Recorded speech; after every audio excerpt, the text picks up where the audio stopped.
जय हिंद मित्रांनो, आपण आजचा प्लॉट घेऊन आलेलो आहे. आपला प्लॉट हा आहे करजकुपा शिवारमध्ये. आपण बघू शकतो ज्या रस्त्यावर मी आता चालतोय तो रस्ता आपला चावरा स्कूल कडे येतोय.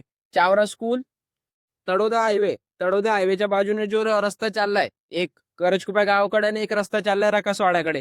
तर हा प्लॉट आहे तो करजकुपा गावाकडे जाणार रस्त्यावर आहे. प्लस या ठिकाणी हायवे पासून 1 किलोमीटरला इस्कॉन टेम्पल म्हणून येत आहे. राधाकृष्णाचं टेम्पल 4 एकरामध्ये येत आहे. आपला प्लॉट या मेन रोडच्या पाठीमागचे 2 प्लॉट आहे, ते पण जोडी 1500 स्क्वेअर फीटचे प्लॉट आहे. ऊसतरमुकीचे प्लॉट आहे, पूर्णपणे चांगलं. या ठिकाणी तुम्ही बघू शकता समोरच्या अपोजिट साईडला प्लॉटचा डेव्हलपमेंट झालेले आहे, घरांचं काम चालू आहे. या साईडला भरपूर पोलीस लोक राहत आहे. आपल्या त्या साईडला प्लॉटच्या कल्याणी रेसिडेन्सी आहे. कल्याणी रेसिडेन्सी 400-500 लोक राहत आहे. हा प्लॉट तुम्ही इन्व्हेस्टमेंटसाठी बी घेऊ शकता, तुम्ही इथे राहण्याच्या दृष्टिकोनाने बी घेऊ शकता. जय श्रीराम, जय हिंद.